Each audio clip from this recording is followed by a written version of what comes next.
Hello guys, welcome to once again on my YouTube channel. तो चलिए आज हम लोग अपने बिल्स ऑफ एक्सचेंज की जर्नी में पढ़ने जा रहे हैं dishonour of a bill. What is dishonour of a bill, क्या होता है डिसऑनर ऑफ अ बिल। देखिए, जिस दिन ड्रॉई अपने मेच्योरिटी डेट के दिन या अपने ड्यू डेट के दिन ड्रॉअर को पेमेंट नहीं कर पाता है तो वो बिल क्या हो जाता है, डिसऑनर।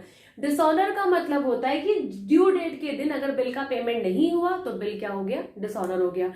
ठीक। अब डिसऑनर ऑफ बिल का मतलब ड्यू डेट के दिन ड्रॉअर को तो पेमेंट नहीं मिला। अब ड्रॉअर तो भैया परेशान हो जाएगा ना, तो ड्रॉअर क्या करता है, ड्रॉअर उसके अगेंस्ट कोर्ट में कुछ लीगल एक्शन लेता है। ठीक है। अब जब कुछ लीगल एक्शन लेता है तो भाई कोर्ट तो ऐसे खाली तो नहीं बैठा है ना कि मतलब हर किसी के लिए कि भैया अच्छा तुम्हारे बिल का पेमेंट नहीं हुआ, हर किसी की सुनवाई सुने। तो एक अलग से नोटरी पब्लिक करके मतलब इन्हीं लोगों के लिए फिक्स कर दिया जाता है जहां पे ऐसे बिल के केस होते हैं कि मतलब मेच्योरिटी के दिन अगर किसी बिल का पेमेंट नहीं हुआ तो ऐसे केस वहां जाएंगे। अब कैसे प्रोसेस होगा, मान लीजिए ये एक बंदा एक्स है और ये एक बंदा वाई है। ठीक है।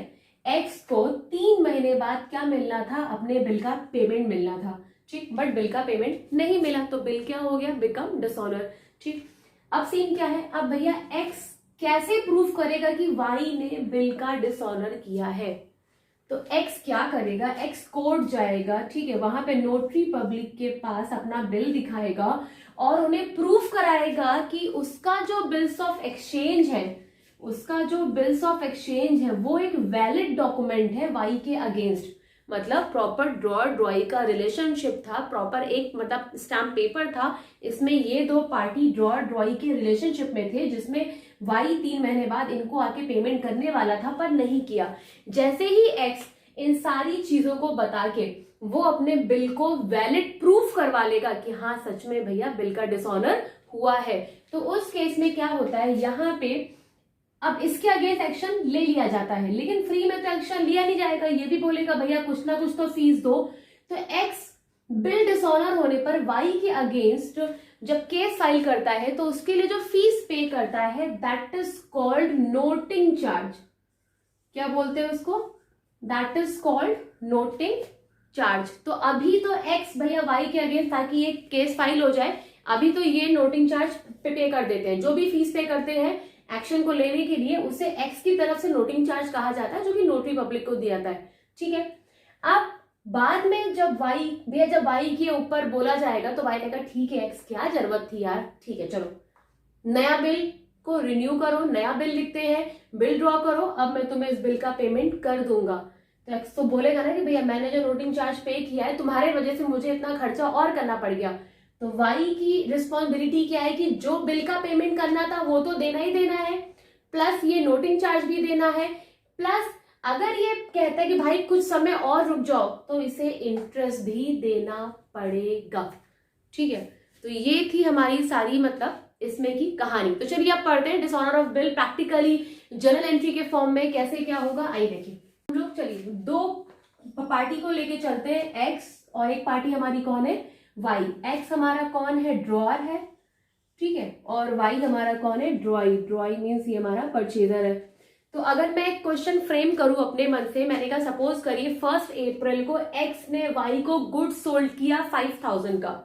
तो यहां क्या लिखेंगे, 1 अप्रैल लिखेंगे, क्या लिखेंगे, Y debit to sales account. भैया अगर एक्स वाई को गुड्स सोल्ड करेगा तो एक्स अपनी बुक में वाई को गुड्स सोल्ड करने की एंट्री करेगा 5000 की। ठीक है, कोई दिक्कत नहीं। तो वाई अपनी बुक में 1 अप्रैल को क्या एंट्री करेगा, परचेज करने की। तो वाई एंट्री करेगा purchase account debit to X, कितने का, वही सेम 5000 का। ठीक है। अब गुड्स सोल्ड परचेज होने के बाद बिल ड्रॉ होगा ना, तो जब बिल ड्रॉ करने की एंट्री सेम डेट को 1 अप्रैल को ही गुड्स सोल्ड किया और 1 अप्रैल को ही बिल ड्रॉ हो रहा है, तो बिल ड्रॉ करने की एंट्री हमें पता है BR account debit to Y हो जाएगा, वही 5000 का। और इनके यहाँ क्या एंट्री हो जाएगी, इनके एंट्री हो जाएगी एक्स डेबिट टू BP, क्योंकि ये बिल को एक्सेप्टेंस अपनी देंगे और ये एक्सेप्टेंस रिसीव करेंगे। तो टू बिल्स पेबल अकाउंट। बस अब सीखने वाला तो यहीं से था। मान लीजिए 1 अप्रैल को गुड्स सोल्ड किया, ड्यू डेट 3 महीने बाद की थी, तो 1 अप्रैल से 1 मई, 1 मई से 1 जून, 1 जून से 1 जुलाई, 3 दिन और ऐड करिए, 4 जुलाई को ड्यू डेट थी, आ गई 4 जुलाई। बिल रिटेन था, इन्हीं के पास था, बट दिक्कत अब की बार क्या है कि ये पेमेंट करने आए ही नहीं, तो बिल क्या हो गया, डिसऑनर हो गया। तो बिल डिसऑनर की एंट्री क्या होगी, ये जो बिल ड्रॉ करने की एंट्री है इसी की उल्टी एंट्री पास कर दीजिए। ठीक है, तो B R account debit to Y था, क्या हो जाएगा, Y debit to B R. ठीक है, Y debit to B R account. लेकिन जब बिल डिसऑनर होगा तो अभी मैंने आपको बताया कि एक्स को कुछ एक्शन लेने पड़े थे इसके अगेंस्ट, तो कुछ पे करना पड़ा था fees, that is called noting charge. उसको यहां पे लिखेंगे टू कैश। बेसिकली इस टू कैश का मतलब क्या है, ब्रैकेट में मैं यहां पे लिख देती हूँ नोटिंग चार्ज इस टू कैश में। मतलब भैया 5,000 का तो उसका बिल जो डिसऑनर हुआ, प्लस 100 रुपए उसको बताने के लिए कि भैया इस बंदे ने मेरे साथ धोखा किया, सारी चीजें करी। ठीक है, तो एक्शन जब लिया जाएगा तो उसके लिए कुछ फीस पेड करनी पड़ेगी नोटरी पब्लिक को, that is called noting charge. तो ये हो गया। इनके यहाँ बिल डिसऑनर की एंट्री क्या होगी, सेम यही, इनके यहाँ जो बिल एक्सेप्टेंस की एंट्री थी इसकी उल्टी एंट्री पास कर दीजिए, तो बीपी डेबिट हो जाएगा, 2x हो जाएगा।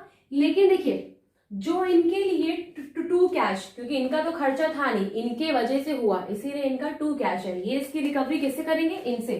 तो एक्चुअल में ये एक्सपेंडिचर किसका है, इनका है। तो यहाँ पे बीपी डेबिट के साथ साथ हम नोटिंग चार्ज अकाउंट डेबिट भी कर देंगे। कितने का बिल था, 5,000 का, पर 100 का नोटिंग चार्ज इनको पे करना पड़ेगा, इनके लिए खर्चा है एक्चुअल में। ठीक है, क्योंकि अब इन्होंने एक्स के अगेंस्ट जो बिल डिसऑनर किया है सिर्फ 5,000 का नहीं, जितने का खरीदा था भैया 100 रुपए का, और जो क्या है that is just because of noting charge के कारण। ठीक है, अब बात ये होती है इसकी सिंगल सिंगल एंट्री भी हो सकती है, ठीक है, लेकिन इसकी कंबाइंड एंट्री करिए तो ज्यादा अच्छा रहेगा। ठीक, तो ये जो केस था डिसऑनर ऑफ अ बिल, ये एक कंडीशन में था स्टूडेंट। ये हमारी कंडीशन कौन सी थी, when bill retain till due date become dishonour. क्या था, when bill retain till due date, जब ड्यू डेट तक बिल हमारे पास रहे और डिसऑनर हो जाए। तो यहां तक तो ठीक है, सेल परचेज हुआ, बिल ड्रॉ हुआ, एक्सेप्टेंस गिवन रिसीव्ड हो गई, ड्यू डेट तक हमारे पास है, ना हमने उसको बैंक से डिसऑनर डिस्काउंटेड कराया, ना इंडोर्स किया, ना बिल सेंड फॉर कलेक्शन के लिए भेजा, कुछ नहीं किया, बिल हमारे पास था, ड्यू डेट तक डिसऑनर हो गया। तो क्या होगा भैया, जब बिल ड्यू डेट तक हमारे पास रह के डिसऑनर हो जाए तो जो बिल ड्रॉ करने की एंट्री थी उसी की उल्टी एंट्री पास कर देंगे, तो वो बिल डिसऑनर की एंट्री हो जाएगी। जैसे BR account debit to Y, ये बिल ड्रॉ करने की एंट्री थी, डिसऑनर की एंट्री क्या हो जाएगी, इसी की उल्टी। वाई क्रेडिट था, डेबिट हो गया, बीआर डेबिट है, क्या हो गया, क्रेडिट। साथ ही साथ इसको जो नोटिंग चार्ज पे करने पड़ेंगे वो इसके लिए एक्सपेंडिचर नहीं है, बट स्टिल इसको पे करने पड़ रहे हैं, बट कोई बात नहीं, इसको ये टू कैश लिखेगा, बट एक्चुअल में इसकी रिकवरी किससे होगी, इनसे होगी। ठीक है, तो Y debit to B R उल्टी एंट्री, और टू कैश हमें नीचे दिखा देना है किसका, नोटिंग चार्ज का। ठीक है, और इनके यहाँ भी सेम उल्टी entry, X account debit to BP था, बीपी डेबिट टू एक्स हो गया। ठीक है, यहाँ पे बी आर के साथ टू कैश जो नोटिंग चार्ज था उसको नोटिंग चार्ज के अमाउंट से डेबिट कर दिया। ठीक है स्टूडेंट, तो ये था हमारा क्वेश्चन। अब हम लोग एक काम करते हैं, डीके गोयल की बुक से एक क्वेश्चन करते हैं। चलिए स्टार्ट करते हैं। चलिए, क्वेश्चन आपकी डीके गोयल की बुक से है। ठीक है, तो क्वेश्चन हमारा क्या है, क्वेश्चन आपके स्क्रीन पे अपेयर हो जाएगा। ऑन 17th April, ठीक है, X sold goods to Y for ₹80,000। X ने वाई को गुड्स सोल्ड किया है, 80,000 का गुड्स है। Draw a bill for 2 months upon Y for the amount due. और इस 80,000 के लिए एक्स ने वाई पर 2 month का बिल लिखा है, मतलब 2 महीने बाद क्या है, मैच्योरिटी डेट है। ठीक है, आगे बोल रखा है Y accepted the bill, Y ने बिल को एक्सेप्ट कर लिया and return it to X. ठीक है, उसने एक्स को वापस कर दिया। On the due date the bill become dishonour, due date के दिन बिल बिकम डिसऑनर हो गया। क्यों, इसका मतलब वाई पेमेंट नहीं कर सका।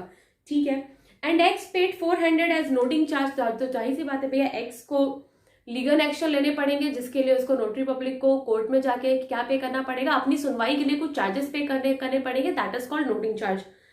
15 days लेटर, 15 दिन बाद, Y pays the amount due to X, Y ने एक्स को पेमेंट कर दिया। Pass journal entry in the books of both the parties. तो चलिए, एक्स और वाई हमारी दो पार्टीज हैं। चलिए क्वेश्चन करते हैं। तो ये हो जाएगा in the books of X, और यहां हो जाएगा हमारा in the books of Y. X कौन है? हमारा ड्रॉअर है। वाई कौन है? हमारा ड्रॉई है। ठीक है, तो एक्स ने वाई को गुड्स सोल्ड किया 80,000 का 17 अप्रैल को, तो यहाँ क्या हो जाएगा हमारा? सेव 17 अप्रैल। स्टूडेंट आपको मैं बार बार कह रही हूँ, अभी भी आप लोग डेट, पर्टिकुलर, एलएफ, अमाउंट पूरा आप लोग कॉलम बनाएंगे। ठीक है, तो एक्स ने वाई को गुड्स सोल्ड किया, तो एंट्री हो जाएगी हमारी वाई डेबिट टू सेल्स। ठीक है, देखिए अभी बिल्कुल सेम एंट्री जैसे मैंने आपको एक इंट्रोडक्शन सिखाया है वैसा ही प्रैक्टिकल है। यहाँ क्या हो जाएगा? यहाँ एंट्री हो जाएगी purchase account debit to X. यहाँ पे एक्स से खरीदने की हो जाएगी। अमाउंट कितना है हमारा? 80,000 का ही अमाउंट है। ठीक है, तो 17 अप्रैल। ठीक, अब on the same date bill हमारा ड्रॉ हो गया, तो यहाँ पे एंट्री हो जाएगी B R account debit to Y. वही 80,000 का बिल है हमारा। ठीक, यहाँ पे भी सेम डेट, एक्स डेबिट हो जाएगा और टू बीपी हो जाएगा हमारा कितने का? 80,000। ठीक है, नरेशन मैंने नहीं लिखी है, तो being goods sold to Y and being goods purchase from X. Being यहाँ पे क्या है? एक्सेप्टेंस गिवन, यहाँ क्या है? Acceptance received. ठीक है, अब क्या हो गया? ऑन द ड्यू डेट 2 महीने की है ना, तो 17 अप्रैल से 17 मई, 17 मई से 17 जून, 3 दिन और ऐड करिए, 20 जून। तो 20 जून हमारी क्या हो गई? ड्यू डेट हो गई, जिस दिन पेमेंट मिलना था। तो भैया क्या इन्होंने ड्यू डेट तक बिल को कुछ किया? छिड़कानी करी? क्या इन्होंने डिस्काउंटेड कराया? क्या इन्होंने किसी थर्ड पार्टी को इनरोज किया? नहीं। मीन्स इन्होंने ड्यू डेट तक बिल को अपने पास रखा, तो क्या होगा? Bill retain till due date वाली कंडीशन है, और उस केस में अगर बिल डिसऑनर होता है, तो मैंने कहा था कि जो बिल ड्रॉ करने की एंट्री थी जस्ट उसी की अपोजिट एंट्री हमें कर लेनी है। तो B R account debit to Y था, यहां हो जाएगा Y debit to B R account, और मैंने कहा था इनको नोटिंग चार्ज जो पे करने पड़े थे उसकी एंट्री अलग से कर देंगे टू कैश। ठीक, तो बिल कितने का था हमारा? 80,000 का। नोटिंग चार्जेस कितने थे? 400 के, तो 80,400 का बिल हमारा क्या हो? डिसऑनर। सेम इनकी यहाँ भी वही चीज, इसकी उल्टी एंट्री पास कर देंगे, BP account debit to X, लेकिन यहाँ पे टू कैश लिखा है नोटिंग चार्ज को, और यहाँ पे नोटिंग चार्ज को नोटिंग चार्ज के नाम से। उसका रीजन मैं आपको बता चुकी हूँ, क्योंकि एक्चुअल में वो इनको तो मजबूरी में पे करना पड़ा है ना, इनकी वजह से, बट इनका तो खर्चा है ना। तो 80,000 का इनका बिल्स पेबल था, 400 हो गया, तो 80,400।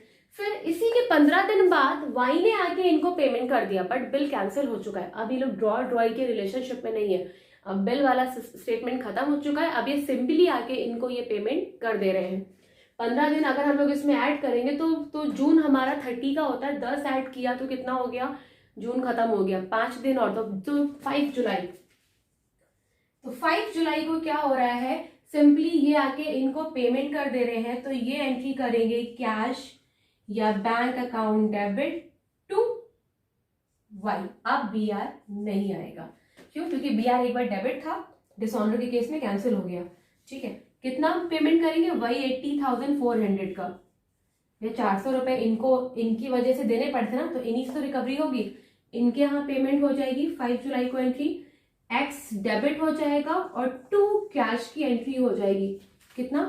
80,400। तो स्टूडेंट ये था हमारा एक डीकेबल से क्वेश्चन, और आई होप आपको ये वीडियो पसंद आया हो। तो वीडियो पसंद आया हो तो लाइक करें, सब्सक्राइब करें, शेयर करें। Thank you. एक बार देख लीजिए।